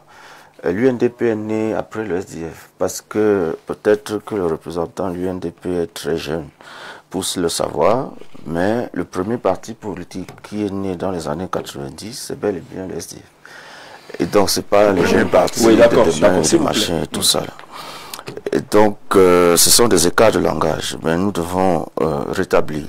Pour ce qui concerne la coalition, notre position est très claire là-dessus. Coalition égale mutualisation. La coalition n'est pas simplement une association de partis politiques comme certains le pensent. La coalition, pour atteindre un objectif, c'est la mutualisation pour aller vers cet objectif-là. Et nous sommes le parti qui travaillons depuis au moins 3 ans pour bâtir des coalitions. C'est le seul parti au Cameroun qui, par exemple, s'est élargi aux forces sociales parce que c'est une mutualisation qu'il faut mettre sur pied pour atteindre les objectifs. Sur les 12 centrales syndicales qu'il y a au Cameroun, le SDF a créé avec plus de la moitié, nous sommes à 7 aujourd'hui, le Cameroun Labour Movement, le mouvement travailliste camerounais, parce que il faut donner de la substance à l'action politique. Il ne s'agit pas de venir parler des individus, mais il faut porter des causes. Et les travailleurs au Cameroun aujourd'hui étaient orphelins depuis très longtemps, et il fallait que nous autres social-démocrates, nous autres de gauche, puissions donner de la voix pour que les préoccupations des travailleurs soient mises sur la table. Et c'est ce que nous faisons depuis 2 ans, avec beaucoup de réussite d'ailleurs au niveau de l'Assemblée nationale, puisque nous sommes dans les institutions.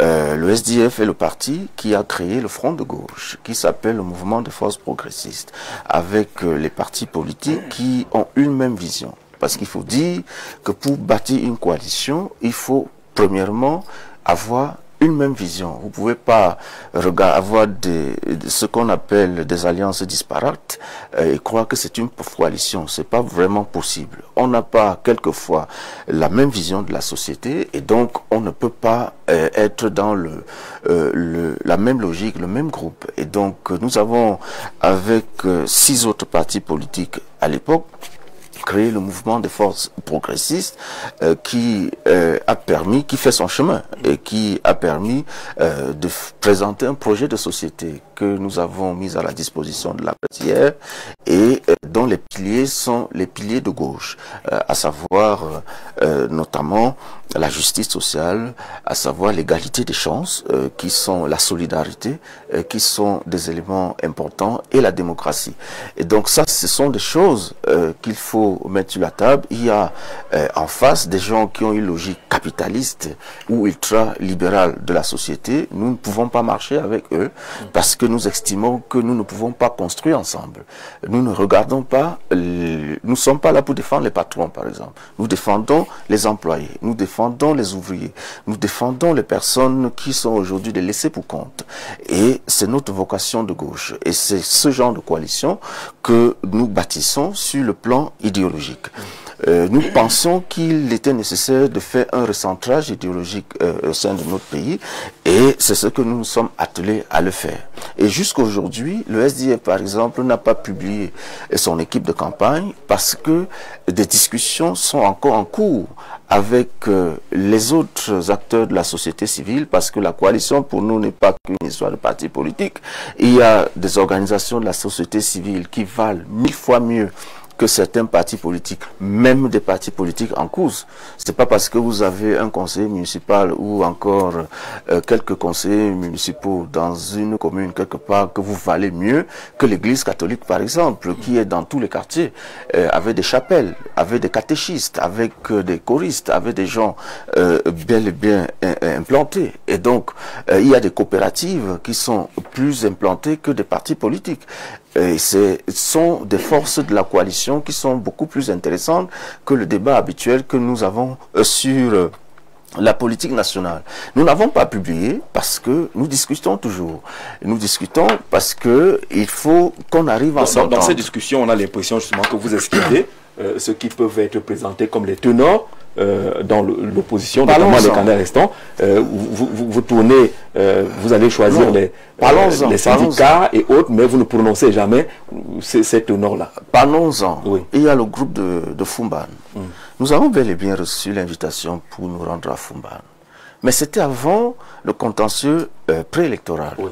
Et nous avons dit, nous avons apporté la démocratie dans ce pays. Et cela suppose quoi? Que même nous avions le droit de se défendre. Et qu'il y avait des gens qui étaient encore en contentieux. Et la moindre des choses était qu'on laisse que le contentieux passe avant de s'asseoir pour parler de coalition. Pour quelle raison? Parce que dans une lutte, qu'est-ce qui se dit? Si je tombe enjamber mon corps et continuer.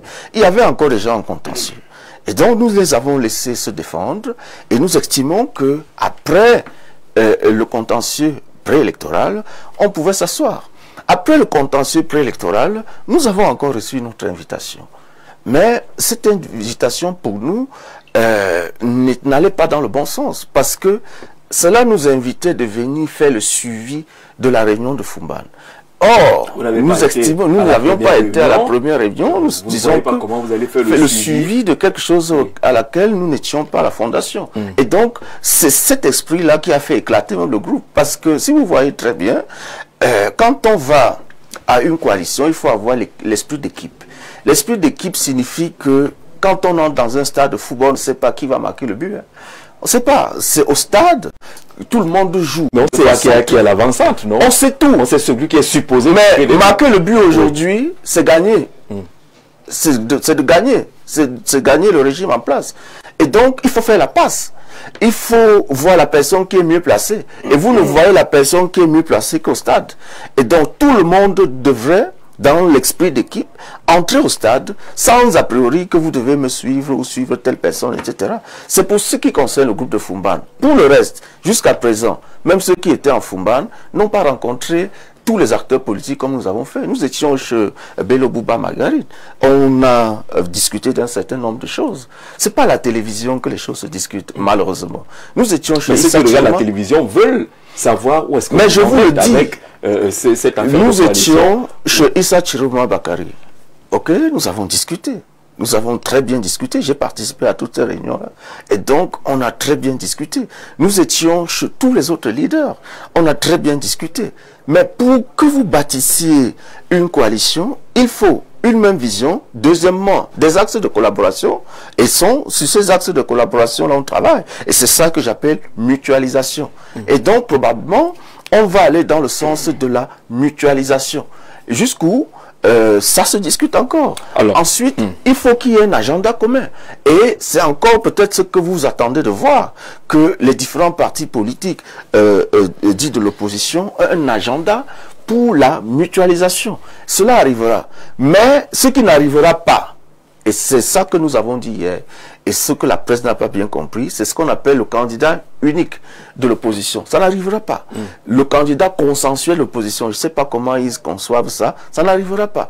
Parce que des 12 candidats retenus par le Conseil, le Conseil constitutionnel, tous les 12 ont déposé déjà leur caution. Non, leur spécimen de bulletin de vote. Et donc, il y aura dans les bulletins de vote le 12 octobre 2025, 12 bulletins. Il y aura 12 bulletins. 13. Et donc, 12. Il y aura 12 bulletins. 11 plus 12. C'est le 12e. Il y aura 12 bulletins.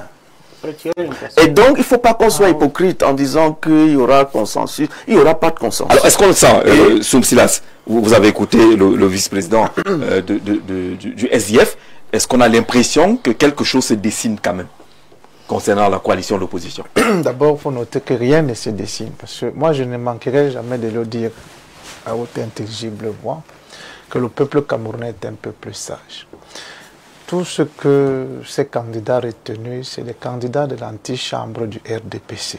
Il faut que les Camerounais... Le SDF, par exemple? Bien évidemment. Antichambre du RDPC. De RDPC. Il faut vous allez créer... Camerounais... Comment cela? Monsieur, vous avez parlé, c'est de ma liberté, c'est ça la démocratie, c'est ça la République. C'est pas votre liberté. Non, c'est ça la démocratie. C'est condamné. Condamnez-moi. Attendez, j'attends le voilà, donc je peux moi plaindre. Le SDF n'est pas d'accord avec vous. Non, la discussion, le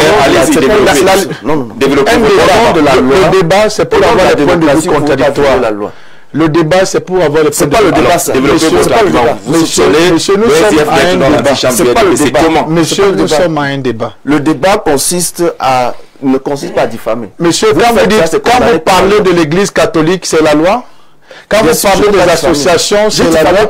Quand vous parlez de tout ce que vous avez eu à citer ici, ça entre dans quel cadre de droit? Vous êtes en train de dire que vous soupçonnez le SIF d'être dans l'antichambre du RDPC. Cette manipulation, moi je ne vais pas entrer dans les détails parce que je suis un président national d'un parti politique. J'ai un programme de vote. Qui ne vaut rien? Laissez ça. Allez-y. Qui ne vaut rien? Et c'est pour ça qu'on ne peut pas s'asseoir pour discuter. Moi je n'entre pas dans les débats du quartier, si vous plaît. C'est de sous-quartier ça. Vous dites, vous êtes président, vous valez quoi? Vous valez rien. Et ça ne vous permet pas de venir dire que tous les autres partis sont dans la chambre. Ce qui est important, ce qui est important, c'est la racaille. Vous invitez un président national à venir la racaille. S'il vous plaît. Monsieur le président national. Monsieur le président national. Mais c'est vous qui êtes juré. Monsieur Silas. Monsieur Silas. Je ne peux pas. Vous êtes deux présidents de partis politiques. Non, il est intéressant, c'est quand vous parlez devant le président. Il ne vient bien pas. Vous exprimez. Il ne veut même pas pour les d'accord. Il ne veut même pas Monsieur le président. Monsieur le président, s'il vous plaît. Soyons responsables. Mais il ne vient pas. D'accord. Depuis la liste qu'ils interviennent, je suis là, je les écoute. Moi, je ne peux pas. Monsieur le président, s'il vous plaît. S'il vous plaît. Non, je ne peux pas. C'est pas le voir bébé, monsieur. C'est pas le voir bébé.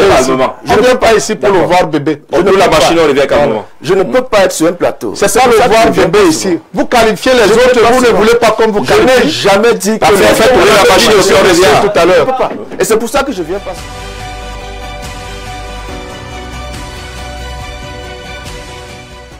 Alors, retour sur le plateau de Le Grand Soir, je rappelle à nos invités que le slogan de Le Grand Soir, c'est la causerie. C'est moi qui ai pour la paix. D'accord, permettez que je parle. C'est moi qui ai pour la paix. Si vous m'interrompez, permettez que je fasse une précision. Non, vous aurez la précision. Je termine ma précision. Je termine ma précision. S'il vous plaît. Monsieur le président, je termine ma précision. Je vous donne la parole. Oui, je vous donne la parole. Vous savez que c'est important d'écouter. Oui, après, vous donnez la parole. C'est ça la démarche. Surtout écouter un modérateur, c'est important. Allons-y. Lorsqu'on va organiser le débat face à face, ça va se faire comment? Mais pas vous allez venir aux gens pour poser des questions au quartier. Non, il y aura des gens, non, monsieur le président. Des gens qui viennent raconter des histoires. Et le cœur de la patience en politique, il faut le faire. Non, vous êtes dans la leçon. Ça me gêne là. C'est pas la politique ici. Et c'est Jacques merci de m'avoir passé une fois la parole. D'abord, si j'ai accepté votre invitation. Non. Donc, n'entrez pas là-dedans. C'est parce que vous avez la responsabilité qui est la mienne. Dans cette circonstance exceptionnelle où nous nous trouvons, d'abord, il faut noter que l'élection présidentielle, c'est l'élection d'un individu. Il n'est pas candidat à l'élection présidentielle. Oui, on est d'accord. Je ne comprends pas pourquoi il on est d'accord, continuons. Oui. Je vais poursuivre. Bien. Je disais tout à l'heure que le peuple camerounais est un peu plus sage. Il est capable d'entendre la vérité, y compris même la plus difficile. J'ai écouté avec trop d'intérêt et d'attention les interventions de ce représentant du parti SDF. Bien.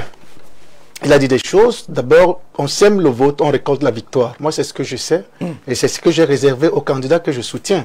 Par un programme de société, par des causeries de quartier, ni de la barbarie sur un plateau de télé. Bien.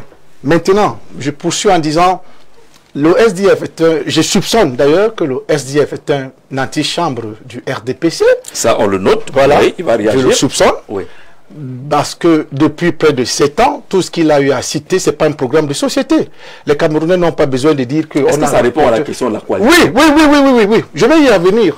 Les Camerounais n'ont pas besoin de comprendre qu'on a des églises catholiques qui sont implantées sur toute l'étendue du territoire national, on a des ONG de gauche à droite, on a des ONG de par-ci par-là. Ce n'est pas un programme de société. Est-ce que le RDP n'est pas en train de vous surprendre? Maintenant, vous pensez que la partie, c'est seulement les partis politiques? Ils sont allés chercher...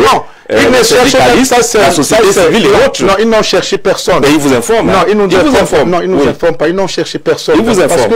Parce que depuis près de 7 ans aujourd'hui, après l'élection de 2018, il y a des partis politiques qui sont en mouvement, qui ont l'électorat on ne peut pas miser sur l'Église catholique. Déjà, tous ne sont pas inscrits sur une liste électorale. Qu'est-ce qu'on en sait, monsieur le Président? Mais le SDF ne peut pas nous dire que l'Église catholique, à sa majorité, est inscrite dans les listes électorales, pour dire que les autres partis politiques, on ne fait pas avec eux, pas forcément parce que, mais on a fait avec la société civile, on a fait avec l'Église catholique. Moi, je n'entre pas dans ce débat d'intrigue. J'entre dans des débats intellectuels parce que d'abord, c'est pédagogique. Qu'est-ce qui est intellectuel, c'est dans ce que vous dites? Ils vous disent que nous, on a choisi de voir également les corps que vous n'avez pas l'habitude de voir. Ça, c'est lui qui le dit. Ça, c'est lui qui le dit. Il ne peut donc pas dire que les autres n'ont pas l'habitude de voir ces corps. Il ne connaît pas le projet de société des autres partis politiques. On est dans la coalition. Nous sommes dans la coalition. Moi, je vais vous dire, monsieur Jean-Jacques Zé, que ce n'est pas possible. Parce que ces coalitions, d'abord, ces partis politiques qui ont été choisis, c'est pour accompagner le processus du RDPC.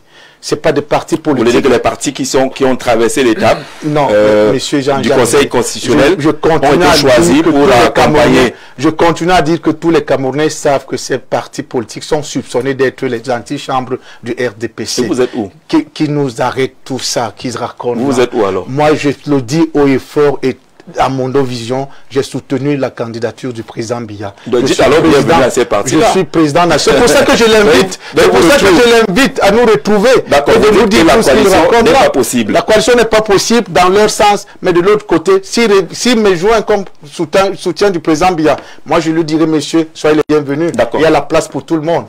D'accord. Dans cette opération de coalition, l'UNDP a déjà rendu public son équipe de campagne. Ça veut dire que tout ce qui se dit là, vraiment, vous n'êtes pas là. C'est ça, l'UNDP? Déjà, il faut... je vous félicite déjà, Jean-Jacques Zé. Vous faites un énorme travail. Les journalistes professionnels qui restent dans l'éthique et la déontologie journalistique aident beaucoup les Camerounais, contrairement aux autres. Je vais restaurer un certain nombre de choses ici. Le représentant, le vice-président du SDF a dit quelque chose qui n'est pas vrai. Je suis jeune, ça c'est vrai. Mais je vais lui rappeler que je suis né à l'UNDP, grandi à l'UNDP et je vais vieillir à l'UNDP. L'UNDP, le SDF n'est pas ce parti politique qui a apporté la démocratie. Il faut arrêter de dire ça. Né avant l'UNDP. Voilà. Oui. Il faut être clair. On a beau critiquer M. Biya, même les militants du RDPC ont refusé le multipartisme dans ce pays. Lorsque M. Bello Bouba était en exil au Nigeria, a impulsé cette dynamique. Et c'est vrai que paix à son âme, le chairman du SDF était sur le terrain, mais depuis 89, le SDF est né en 90, l'UNDP également, je ne sais pas s'il connaît M. Samuel Ebois et autres, le président national de l'UNDP impulsait cette dynamique du multipartisme depuis son exil au Nigeria. Ce qu'on veut dire dans l'histoire, dans l'histoire qui est connue des Camerounais, ça c'est l'histoire. Vous avez d'autres pans de l'histoire, mais on sait que le parti qui a manifesté, qui a payé le lourd tribut de cette migration, c'est le SDF. Bon, avec des morts piétinés par balle. Pour les jeunes, ils ne savent pas de quoi il s'agit. C'est ce que vous dites. Avancons sur la coalition. Maintenant, je suis en train de dire que le président Paul Biya est celui-là qui a accepté l'avènement du multipartisme. Avait-il alors le choix? Avait-il le choix? Avec le vent d'Est qui arrivait. Pour revenir sur l'histoire, ne sautez pas aussi les pages de l'histoire. Vous pensez qu'il avait le choix?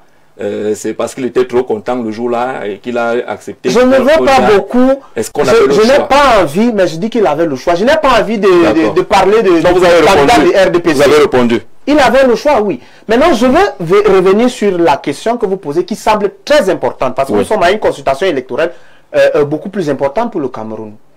Ceux qui disent que certains partis politiques sont des antichambres du RDPC sont des apprentis politiciens. Voilà. Ce sont des bébés spirituels en politique qui devraient normalement rester tranquilles quand des personnes expérimentées en politique. Si nous n'étions pas expérimentés, M. Biya, qui est une personne adoubée en sciences politiques, ne solliciterait jamais l'alliance avec l'UNDP. Voilà. Donc il faut rester tranquille quand les vrais partis politiques sont en train de parler et quand ils prennent la parole. Je pense que c'est un manque de sérieux et c'est une mauvaise communication. Vous êtes en train d'inféoder l'ordinateur cérébral des Camerounais avec ces fausses informations. Et ce n'est pas du tout bien. Il faut arrêter ça. Et c'est ça qui fait en telle sorte que les Camerounais, dans une immense majorité, n'avancent pas en ce qui concerne la démocratie et le choix délibéré de chaque individu pour décider de l'avenir de leur pays. C'est mise au point. Maintenant, nous, à l'UNDP, nous avons mis sur pied notre équipe de campagne.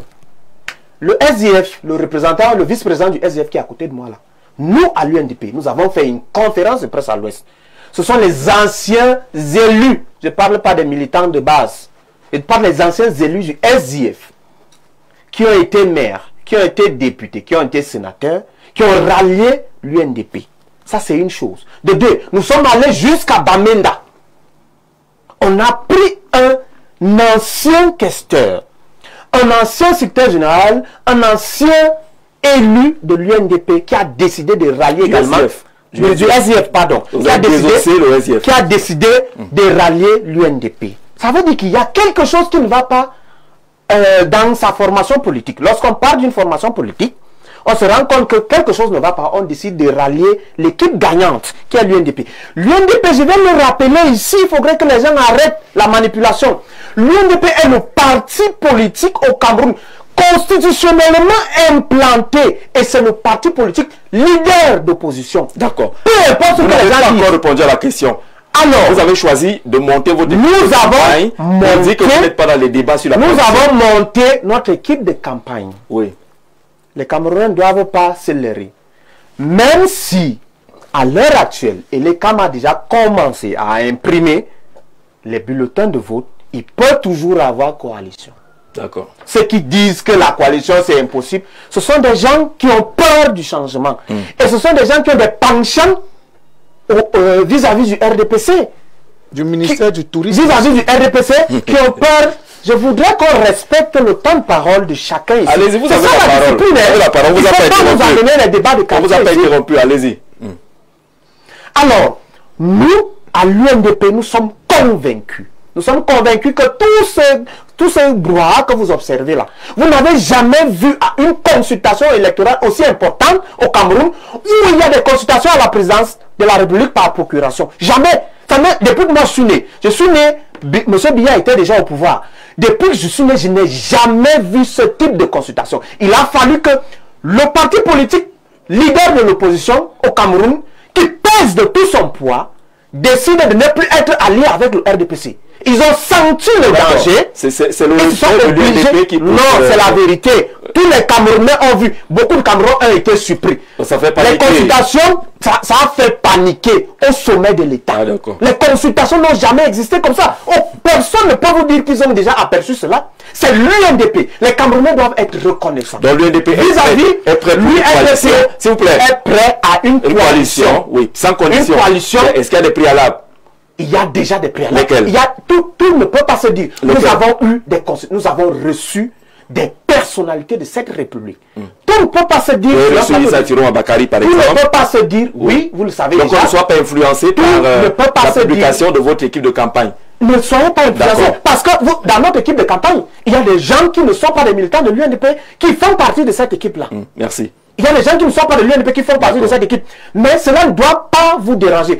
Et sur la note du président national de l'Union nationale pour la démocratie et le progrès, en bas, on a dit que les présidents de cette commission régionale peuvent ajouter des personnes. Ça veut dire qu'on prévoit, nous on a prévu tout ça. La coalition est en marche.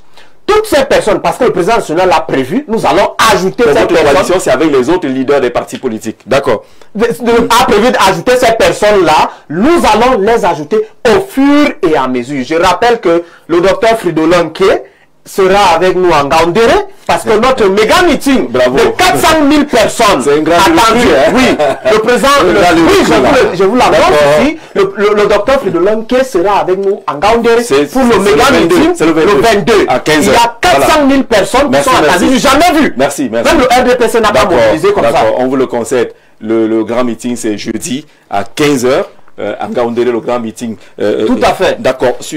Démonstration de force. D'accord. Démonstration de force. Vous aurez la parole. Je sais pourquoi vous ne la donnez pas encore. Oui, vous avez vu qu'on parle d'opposition là. Oui, vous n'avez pas la parole. Vous êtes du RDPC, vous n'êtes pas de l'opposition. Oui, allons-y.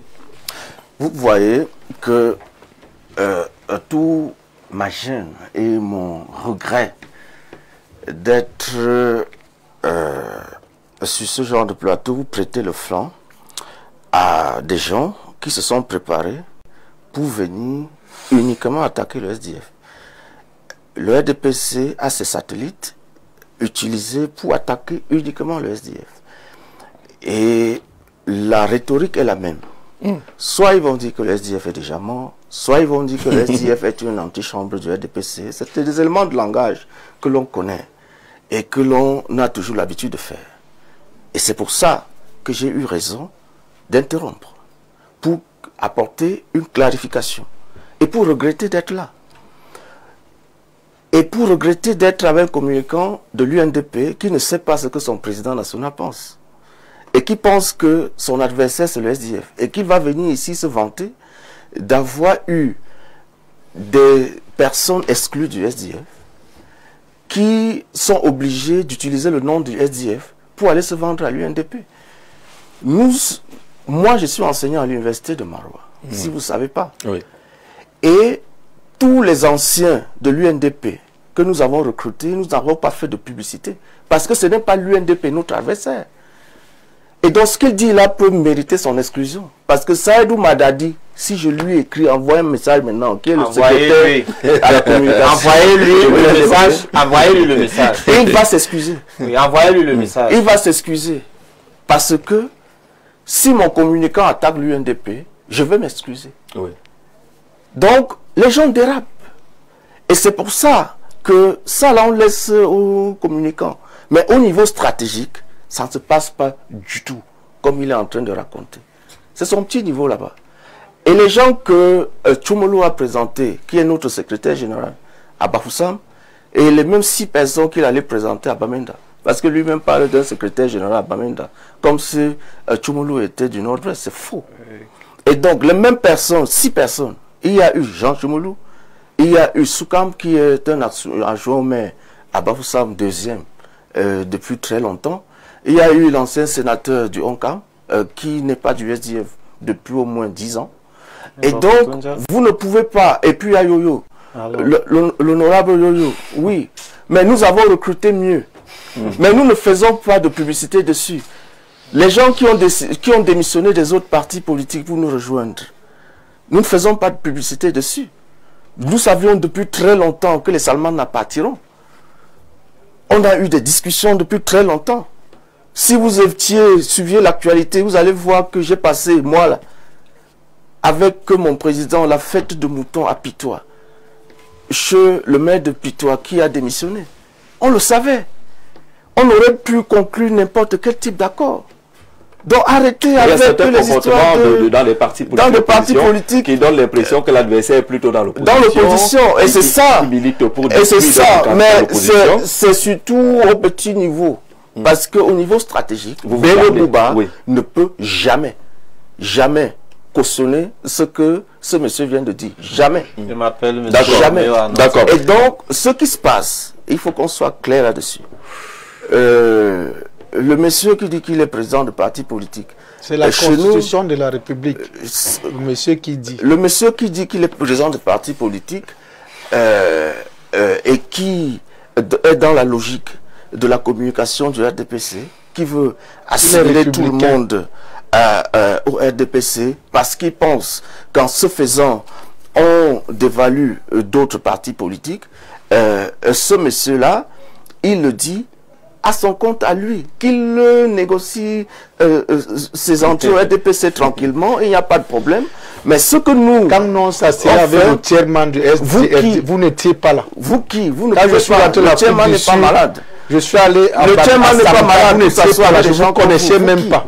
Aujourd'hui, vous venez parler du SDF parce que le chairman n'est plus là. Ce que je dis, c'est que cette occasion-ci ne se présentera plus. Un vice-président. Il n'y aura plus une occasion où quelqu'un de mon rang, ça sera avec vous. Ça n'existe pas. Quel rang vous avez de vice-président? Ce que je dis, vous me coupez alors que j'ai 3 adversaires, monsieur. J'ai 3 adversaires. Allez-y, allez-y. Alors, et donc, c'est la justice. C'est la justice aussi. J'ai 3 adversaires sur le plan. J'ai 3 adversaires. Et donc, nous avons que c'est le voir bébé qui est ici. Vous ne faites pas de il va chuter, il va chuter. Nous avons fait... Tu viens pleurer ici. Il n'y a plus les bassines au marché pour recueillir les larmes. Monsieur Soum. C'est le but. Il a été recruté pour ça. C'est pour ça que je lui donnerai plus l'occasion. Je suis venu par respect pour vous. Et ça va s'arrêter. D'accord, allez-y chuter. Donc, nous avons expliqué ce qui s'est passé à Bafoussam et puis à Bamenda, c'est 6 personnes, pas plus. Et donc, ces 6 personnes-là font partie de ce qu'on a appelé le G27. D'accord. C'est le G27. Et que les partis politiques opposants ne doivent pas se réjouir de recruter dans l'opposition, mais se réjouir plutôt des rapprochements. Notre adversaire, c'est le RDPC. Très bien. Notre adversaire, alors, je lis quelques messages. Et nous sommes mal partis, Gigi. Voilà les partis politiques sur votre plateau, sur qui nous comptons pour évincer le RDPC. Qui se crêpe le chignon? Le SDF est si sérieux car il pense qu'il peut gagner sans coalition. C'est pas ce qui a été dit. Ils ont défini leur démarche vers la coalition. Pareil pour l'UNDP. L'UNDP également a dit que les portes de la coalition ne sont pas fermées. Nous sommes mal partis. Thierry Dekounou qui envoie ce message-là. Au regard de ce que nous voyons sur le plateau, les partis politiques gagneraient à bien briefer leurs communicants. Le communiqué de l'UNDP dessert fortement l'opposition. Ces arguments sont particulièrement inquiétants et légers. Romaric Angozang de Douala. Voilà, le message est passé. Bonsoir, M. Zé, bonne émission. L'UNDP et le SDF sont les griots du RDPC. Je dis chapeau. Pourquoi tu applaudis? Parce que c'est la pomme. Que monsieur le SDF... Bon, vous pouvez lire ce que vous voulez. Mais la liberté aussi est devenue libertinage au Cameroun. Les gens, on ne peut pas qualifier les autres. Alors, salut le panel. Vraiment, c'est pathétique d'écouter les gens du RDPC. Sans UNDP, le parti de Tiroma, bien n'aurait jamais gagné l'élection de 2018. Son socle sociologique et granitique lui a donné 21 000 voix. Regardez juste la panique à bord. Ils vont jusqu'à recevoir les étudiants, alors que les champions disaient l'école aux écoliers. On attend qu'ils reçoivent les administrateurs des forats WhatsApp. Pendant que nous y sommes, moi j'ai 3 forats. Voilà, donc peut-être que je vais pas tirer également. Vous opposants, arrêtez de vous tirer les uns sur les autres, car le départ du RDPC est l'objectif majeur. Votre plateau est également avec 2 militants du parti de la Flamme. Il est déséclavé. Ahmed Sharif, l'autre nous a pas dit qu'il est du RDPC. Bonsoir le plateau. En refusant péremptoirement la coalition, le représentant du SDF démontre à suffire que ce parti n'est pas crédible. Il ne serait pas erroné de qualifier Ruben Defoulan, qui pense que le SDF a refusé la coalition. Je pense que cette mise au point que M. le Président a commencé par décliner tout à l'heure. Bonsoir à vous sur le plateau. M. Psoula Silas maîtrise le sujet puisque lui-même, en 2020 au municipal à Yaoundé 4, a joué les troubles faits. Et pourtant, la personne qu'il avait investie et l'équipe derrière celle-ci pouvaient changer la donne. Yves, depuis Douala, que M. Soumsilas, vous étiez bien parti pour gagner à Yaoundé 4. Après, vous avez fait des passe-passe. Il a vendu. Il faut dire ça. Il a vendu. Voilà, de façon... D'accord, parfait. Lorsqu'on écoute les uns et les autres, c'est vrai que pour une fois, le RDPC n'a pas été directement attaqué, d'être à l'origine de l'émiettement de l'opposition pour ne pas avoir une coalition. Le RDPC... Là, au moins, vous êtes calme, non? Vous n'avez pas été indexé. Mais non, le RDPC ne peut jamais être indexé en ce qui concerne l'efficacité démocratique. Je crois que l'essor et l'avenir de la démocratie ont eu été l'apanage du RDPC. La naissance et puis le développement de la démocratie au Cameroun, personne ne va les nier. Vous savez que le président de la République tient ses discours depuis 1982. Lorsqu'il promettait derrière la démocratie en 1985, lorsqu'il crée son parti, c'est lui qui vient ajouter l'épithète démocratique à l'intérieur. Ça veut dire qu'il était déjà porté par les valeurs de la démocratie. Alors que cela vient éclater en 1992 et qu'on assimile cela à d'autres raisons, je pense que nous sommes tout simplement dans la communication politique, mais qui ne marche plus parce que l'histoire politique du Cameroun est connue par tous les Camerounais. Alors là n'est pas le problème. Est-ce qu'il peut y avoir coalition au sein de l'opposition? Vous savez, Jean-Jacques, je me méfie un peu du syncrétisme politique. C'est-à-dire que de ces mélanges de tout dans une même assiette, je suis dubitatif et j'ai beaucoup de recul lorsque je vois ce genre d'options qui tentent à se dessiner. Mais je sais pertinemment qu'il sera très difficile pour ces partis d'opposition de se mettre ensemble pour la simple et unique raison que les valeurs sont différentes. Les valeurs sont différentes, les origines sont différentes, les perspectives même divergent à plusieurs niveaux. vous savez, les motivations ne sont pas les mêmes. Il y en a qui estiment qu'après une collaboration avec le RDPC pendant plusieurs années, ils peuvent s'émanciper de la tutelle du RDPC sans assumer leur bilan. Il y en a qui estiment qu'après avoir hérité d'une position au sein de son parti du fait de la disparition d'un leader, il peut effectivement maintenant conduire une victoire en convoquant de façon nostalgique les réalités qui ont porté leur leader en triomphe dans les années 90. Je pense qu'il y a beaucoup de confusion et ça fait que il est très difficile pour moi, je reste pas optimiste du tout sur le fait qu'il puisse y avoir coalition. Bon, maintenant, qu'est-ce que cela peut bien faire au RDPC? Je pense tout simplement que ça peut amener le RDPC à réajuster deux ou trois petits éléments, mais globalement, le RDPC est prêt à faire face à n'importe quelle candidature. C'est déjà le cas actuellement, et nous sommes le seul parti qui aujourd'hui bénéficie d'une large adhésion des autres acteurs politiques aussi influents que crédibles sur le terrain. Vous savez, bien sûr. Oui, vous savez, Jean. On va sortir pour pas le partenaire, sinon on va me taper sur les doigts. Je chute, permettez-moi de chuter. Oui, chuter. La légitimité politique ne s'acquiert ni sur un plateau de télévision, ni dans un amphithéâtre. Sauf que le plateau de télévision a sa place. Alors, je dis ni dans un amphithéâtre, encore moins dans des positions qu'on peut occuper au sein d'un parti politique. La légitimité politique s'acquiert sur le terrain, que chacun par sa propre valeur. C'est-à-dire que lorsque vous êtes un acteur d'un parti politique, les médias sont quand même un canal qui vous permettent de... Mais bien sûr, mais je dis... Vous l'avez dit, on a compris. Mais je dis, il faut qu'il y ait une différence entre l'agitation dans les réseaux sociaux et puis le débordement d'énergie dans les plateaux et la réalité sur le terrain du comportement de l'électorat. Je pense qu'aujourd'hui, le RDPC reste le seul gage de la victoire pour les Camerounais le 12 octobre. Lima Koumba, bonsoir. Bonsoir Jean-Jacques. Bienvenue. Alors on a 2 minutes et demie pour dire l'essentiel. Je vais encore dire ce que le plan devait faire de mieux en ce moment sur la vaste campagne de sensibilisation et de prise en charge de plusieurs maladies, à savoir sur les maladies dites incurables, sur les maladies dites inguérissables. Alors on va parler des maladies telles que le diabète, que ce soit de type 1 ou de type 2, quelle qu'en soit la célérité de votre diabète. Plan de vie apporte désormais des solutions de manière concrète à votre diabète, parce qu'aujourd'hui on réussit à entretenir votre pancréas, ce pancréas qui a pour rôle principal de produire de l'insuline, et l'insuline qui stabilise le taux de sucre dans votre sang. Alors une fois qu'on a réussi donc à revivifier votre pancréas, vous êtes sûr d'être à l'abri du taux de sucre de manière exponentielle dans votre sang. À côté, nous avons aussi des maladies telles que les hépatites B et C et même le D delta. Plan de vie apporte désormais des traitements sur ces différentes pathologies. Même celles des personnes là qui sont déjà vraiment malades, qui ont déjà le ventre gonflé, qui ont déjà l'eau dans des poumons, une fois qu'elles peuvent encore boire, consommer du médicament, elles seront hors de danger. À côté de ça, la campagne en ligne, elle est baptisée Un couple CBB sur le traitement du chlamydia pour les couples qui n'arrivent pas à concevoir ou à procréer.